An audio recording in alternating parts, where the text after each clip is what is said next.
Hello and welcome to Policy Watch, your packed snapshot of the week's biggest business stories, their context, their relevance and impact. I'm Govindraj, Ethiraj. The Reserve Bank of India Governor Raghuram Rajan refused to give in to market pressures and opted to keep rates unchanged.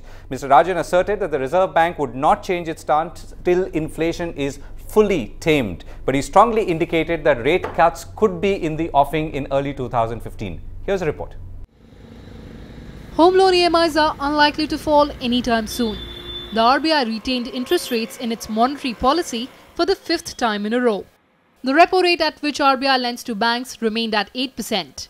Cash reserve ratio, the amount of funds banks have to keep with the RBI, was left unchanged at 4%. RBI Governor Raghuram Rajan expressed his unwavering commitment to keep inflation bottled for a longer period, but indicated that rates could be slashed early next year. A change in the monetary policy stance at the current juncture, is premature. However, if the current inflation momentum and changes in inflationary expectations continue and fiscal developments are encouraging, a change in the monetary policy stance is likely early next year, including outside the policy review cycle. The industry expressed disappointment as falling inflation rekindled hopes of cheaper loans. We are upset with this situation. Actually, we are hoping that industry needs a rate cut badly to revive the economy. However, analysts find Rajan's move pragmatic. He wants to continue with that stance for larger period. He doesn't want to take one step and then move 2 steps backward. Wholesale inflation plunged to a 5-year low of 1.77% in October, triggering demands for lower borrowing costs to boost investment and consumer spending.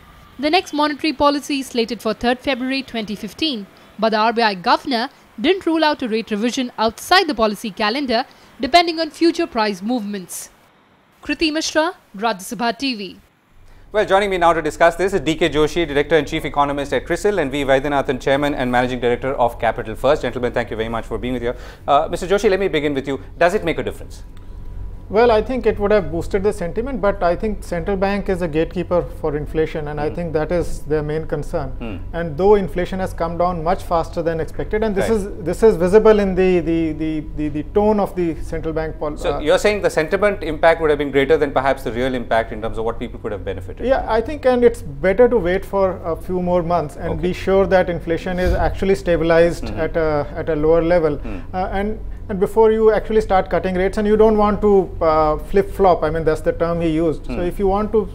And just for our audiences who might want to understand, what would have happened had inflation not been tamed and interest rates been dropped as well? Well, then I think the inflation would spike further. I mean, because then what you do by cutting interest rates is you boost demand. And I think then it would have appeared as if RBI has given up its fight on inflation. So expectations on inflation would have flared again. So it would have been a very bad situation. I mean. Okay, Vaidyanathan, do you agree? I mean, did it make a difference? Will it not make a difference? Should we be patient?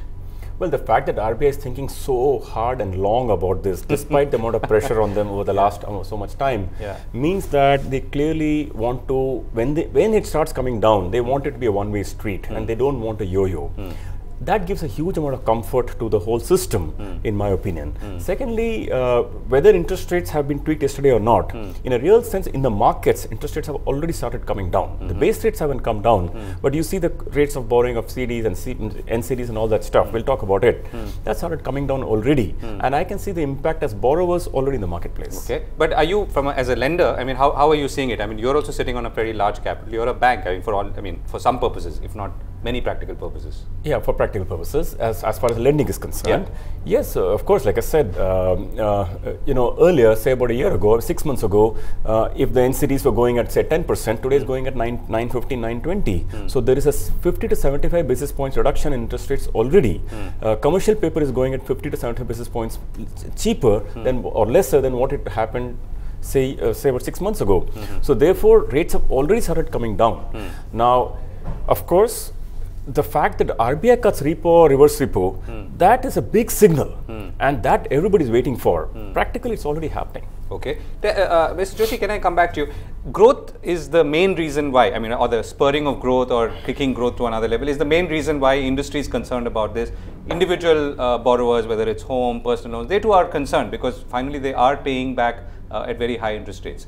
Won't that be affected?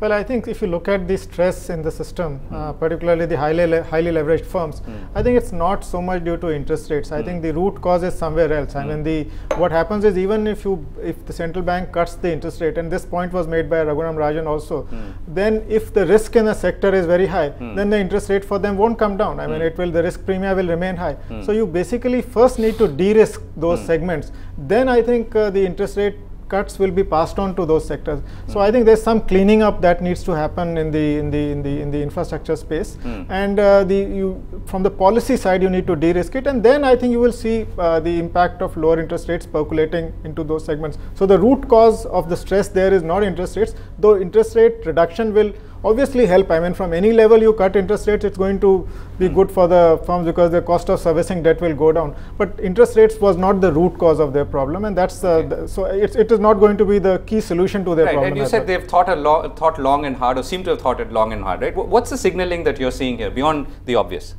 The signaling I'm seeing, first of all, is about how the body language was. For example, Dr. Rajan, when he talked yesterday, he said, look, we are to the government, he said, we are sensitive to your requirement or to your interest to reducing rates.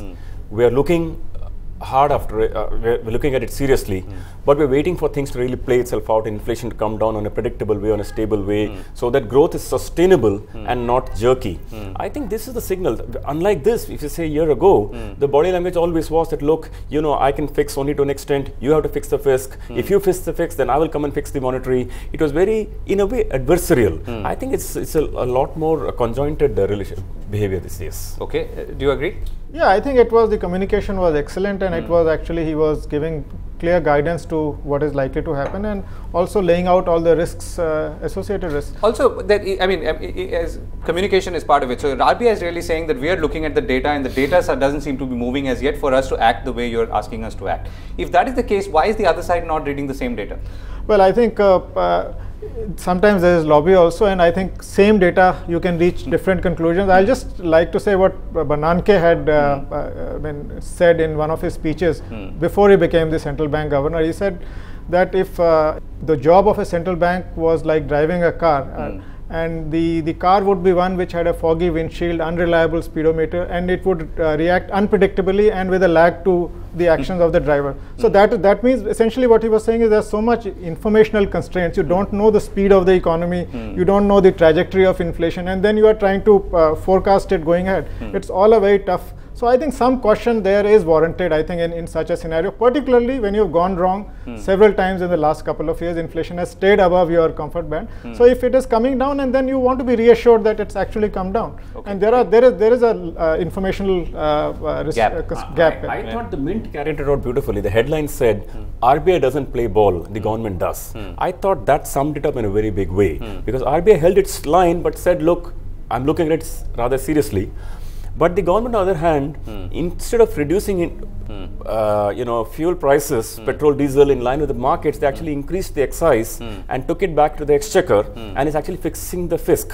So the government is doing its role. RBI is saying you keep doing your role, and in fact they'll watch for the budget. So RBI is saying you do your role, I am watching you. Government is doing its role. I think they all fall together. Okay, so let's understand how all of this could play out in the coming year, and we're at the end of 2014 for sure. But before that, I mean, let's look at some of the other factors, right? So oil prices are coming down, commodity prices are coming down, a lot of other things are lining up in favor of the economy. Why isn't that a good enough signal to, let's say, again, make interest rates favorable enough? Well, I think that signal has turned RBI dovish. I mean, they are not talking of a rate cut. I think not only a possibility, but a big probability of a rate cut early next year. So there's definitely a change in the change. So and you're saying that's being driven by this, by the reduction in oil prices, or disinflationary pressure that has the process that has set in the economy much faster than they were anticipating. Right. I think that is what has led to this change in stance. So, Vaidyanathan, looking forward, how are you looking ahead, how are you prognosticating? See, when you step back and see this whole thing, say 1 year forward, certainly interest rates will come down. 50, 75 basis points, we could argue it's going to come down. Now, for a person who's probably taken a 25,000 rupee EMI, for a newly salaried employee earning say 4-5 lakhs a year, for his installment is 20,000 a month, imagine for him the installment reduction could be 2,000 rupees, right? Either the loan will get prepaid that much faster, or EMI comes from by 2,000 rupees on 20,000, 10%. Now, 2,000 rupees free cash in the pocket. Either you'll consume, you'll buy more goods, or you'll go and buy equity with this. So that's one angle. Two, petrol. A normal consumption for any salaried employee is about 3,000 rupees, 3,500 rupees. A 10% reduction, 300 rupees reduction. If you put this together, about 2,500 to 3,000 rupees every month will be extra money in consumer's pocket. When it starts going to equity or property, or let me say consumption, there's a huge, huge impact. So you're saying all of this is going to happen in the next year? Next 1 year, and the impact will be huge, more than what people imagine today. It's huge because just multiplied by millions of people suddenly having 3,000 rupees more in their pocket, it's significant. Okay. And I think what will add to that is this is happening in a low inflation environment. So otherwise, if inflation is high, then it eats into whatever you get every month. So with a stable inflation, some money into your additional money into your pocket is a good thing. So you're saying that things are lining up nicely, whether or not the interest rate cut happens at this point or not? Well, I think, yeah, things are moving in the right direction, but for the economy to revive because I think their purchasing power of a consumer depends also on his income visibility. I mean, if you don't see income visibility ahead, even if you can afford a car, I think you'd like to postpone it a little bit. So I think if for income visibility to rise, which means for investments and growth to pick up on a durable basis, I think interest rates alone cannot do the trick. The government, it lies with the... In fact, with such increase of consumption, automatically when demand goes up, production will increase. So, while we all agree that interest rate is not the driver, but it's a significant, let me say, one of the important drivers, because that will translate directly to consumption, directly to production. It's coming. Right. So, last question. Is there enough capital in the system for what we want to do in this country? Well, I think we need a lot more because as you can see, the state-owned banks particularly are short on capital, and with the amount of NPAs, maybe 3-4%, 5%, and a lot amount of restructured pipeline, many of them are doubtful, it's going to be tough, and we all know they're short of capital. Private sector banks have enough capital, but frankly, for the way we are going to develop Indian economy into the next few years to a 10 trillion economy and so on and so forth, I think we need a lot more capital. We need a lot more reform. We need many more banks coming to the system. We need a lot more FDI, a lot more FII. We need a lot more. Okay. Well, I think if you want to finance 5.5 to 6% growth, this capital may be sufficient. But for moving on to a next stage of growth higher than 6%, I think you need to clean up the bank balance sheet. You need capital infusion.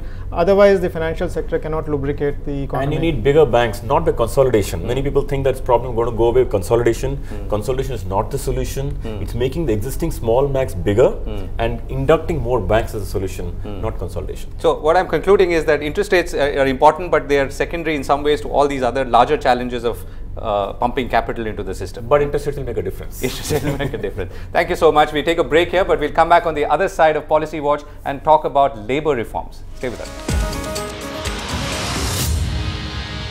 Welcome back. In a major policy shift this week, Parliament approved changes in labour laws to exempt a large number of small establishments from maintaining and furnishing registers of employees and filing returns. The Labour Laws Exemption from Furnishing Returns and Maintaining Registers by Certain Establishments Amendment Bill 2011 was first passed by the Rajya Sabha through a division vote and then by the Lok Sabha. The TMC, Congress and CPIM opposed the bill, but the government assured the opposition that it would protect the rights of unorganized workers while relaxing norms to create more employment opportunities. The Labour Law Amendment Bill 2011 aims to benefit establishments employing up to 40 workers in maintaining registers and submitting returns electronically under 16 labour laws instead of 9 laws. The law also amends the definition of small establishments to cover units employing between 10 and 40 workers against the limit of 19 at present. These reforms are considered necessary by the government to push forward Prime Minister Narendra Modi's Make in India initiative, as small and medium enterprises account for nearly 45% of India's manufacturing output and 40% of exports. MSMEs employ nearly 100 million people and are the second largest employment providers after the agriculture sector. Now, to discuss the future of labour reform, as it were, in India, I am now joined by Shri Sharad Patil, Director General of the Employers Federation of India, and Dr. R. Krishna, Director of the Industrial Relations Institute of India, to discuss what this exactly means. And more importantly, is this the beginning or the end of the larger move towards improving or labour reform? Yeah. Actually, if you see, the liberalization and globalization came in, and Manmohan Singh said that there will be an exit policy, and nothing happened, for 2 terms. But if you see the type of systems we have, they're all, things which have come from the control Raj. So many of these inspections and prosecutions that come, they were supposed to be dismantled, when the law changed, but it never happened. And I think so you're saying in some ways we are still catching up with what was promised a decade ago. Absolutely. And in fact, if you see, even under the IT Act, it says very clearly that if you maintain the records as required in any law electronically, it is valid. But the Labour Department insists, no, unless we give you permission, you are liable for prosecution. So, in spite of an act, I have a situation where these inspectors have a lot of power and penalties, where the occupier or the directors of the company can get prosecuted. Right. So, are things turning? That's the big question. It's a very big change. And it's very refreshing, because, the fear of prosecution for some minor violation of law that you didn't maintain a register in a particular format, it actually is really absurd that, you prosecuted directors for this sort of non-compliance. So it's a very big change, and it will liberalize the environment that, the fear of the inspector coming in, and settling with him rather than compliance with the law. Right. That's changing. Okay. So you're saying while it may not mean much in the operational side, at least from a messaging and signaling point, it means a lot. It means in terms of the climate and sentiment, it makes a big difference. To industry. Okay. Yeah. Mr. Patil, let me get you in here. So the question really is, we're obviously seeing some steps which are hoping to improve things for industry. How does it look from the other side, from a worker's point of view? Let me first correct my introduction. I used to be Director General till recently. Now I am the Principal Advisor. Okay, having said that, I think the changes proposed to be brought in the labour laws augur well.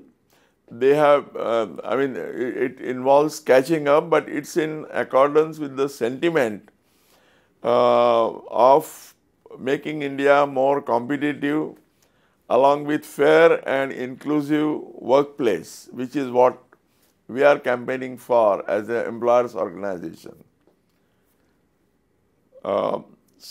Particularly some of the changes which have been brought in the, are planned to be brought in the minimum wages, bonus and other legislations like the Factories Act and the Apprentices Act. Many of them, most of them are overdue.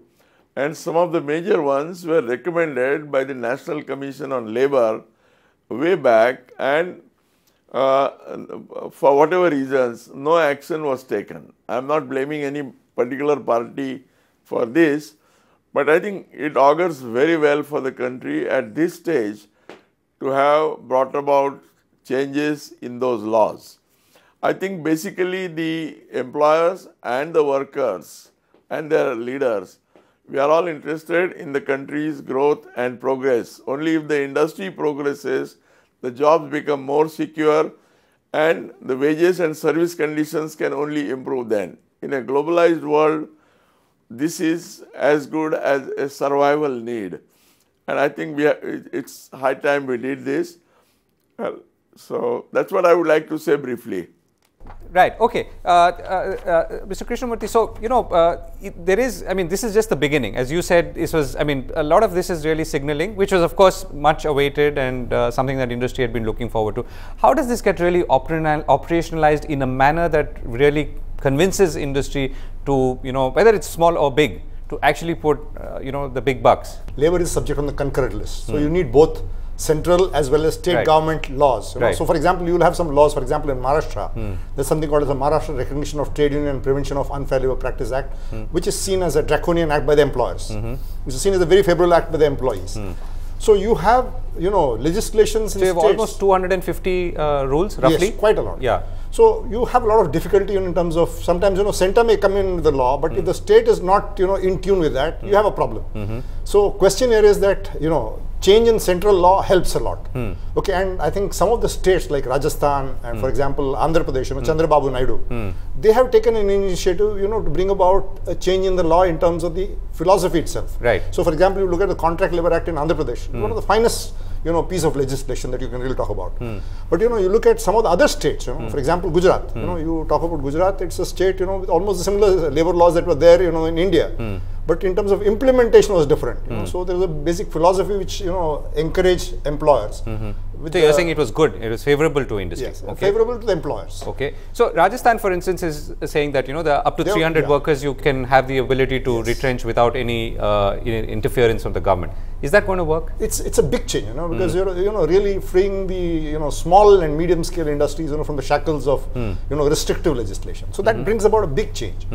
Now, question here is that how long it will take for this to really be seen in GDP numbers as well as. Okay, so let me put the question differently. If we are to make India a competitive place for manufacturing, for growth, and so on, what else needs to be done? At least the headline sort of steps. No, fundamental changes are required, but if you really look at it today, the growth in the manufacturing has been largely jobless. It is basically through technology, and the real growth has happened in the services sector, where these laws don't apply. And you see the way in which this industry has been able to adapt to the ups and downs. So for example, 2008, there was a big downturn, but you never heard about the type of problems, which IT industry went. I mean, it was really brutal. Many people were sacked, and then but you see, when the things. So you think manufacturing has actually survived much better compared to? No, if you really see, the absence of restrictive legislation has helped the IT industry a lot. But the manufacturing industry has been hemmed in by this law, where Chapter 5B puts a restriction on layoff, retrenchment, and closure. Right. That's really created a lot of problems for the manufacturing sector. So going forward, so this is really a positive step that you have said, and I think the change is in the right direction. The question here is how do you really speeden it and really bring it. Right. Mr. Patil, last word from you. So what's how do we speed up this? I mean, assuming that we are all in the same boat on that India must grow, employees, employers, government, policy makers are all together. What's next? I think a good beginning has been made, and like what the Rajasthan government has done, this needs to be done across the country. See, the employer basically do not recruit people to fire them. They employ people to make business and make profit out of it. So therefore, this fear of not being able to close the establishment if it is unviable puts a lot of fear in the minds of domestic employers as well as the overseas employers. So this kind of a change can bring in a lot of investment in the country, and I think this will also make employees conscious that look, they need to improve their outputs, productivity, for the business to survive and grow, because without that, the employer can close the place. So I think it works that way. Now, there are other recommendations of the Second National Commission on Labour. The report was near unanimous, except this permission to remove up to 300 people without permission. So I think we need to brush the report of the Second National Commission, and bulk of those amendments recommendations need to be put in place. Right. Okay. Right. Mr. Patil, hold your thought. I mean, we've sort of run out of time. And last word from you, sir. What's the one thing that you feel will sort of set us on a path that in some ways is irreversible? No, one is, I mean, you put the spot on the finger, exactly on the spot, in the sense that labor is a really critical issue. But always there has been a problem that no government has had a absolute majority to carry through difficult reforms. And I think Modi government has that advantage to start rolling in that direction. And last question, and do you feel that labor too is sort of with industry on this, or are you sensing organized labor would not be, because this goes against their vested interest, because if you really look at the position, it has been a very strong position because of the law. So can that change? So I mean, can the two work together? I mean, in a much better way from now on? It is going to create a lot of apprehensions. They will need a lot of cajoling and taking them along. But it will be very difficult for the union to get reconciled to this sort of a changed environment. Okay. So there will be process. So and there is therefore a lot of work on both sides, on all absolutely. sides, to make sure that they work together. Yes. Right. So thank you very much, Mr. Patil. Thank you very much. We've run out of time on Policy Watch. We'll be back next week, same time. Thanks for watching.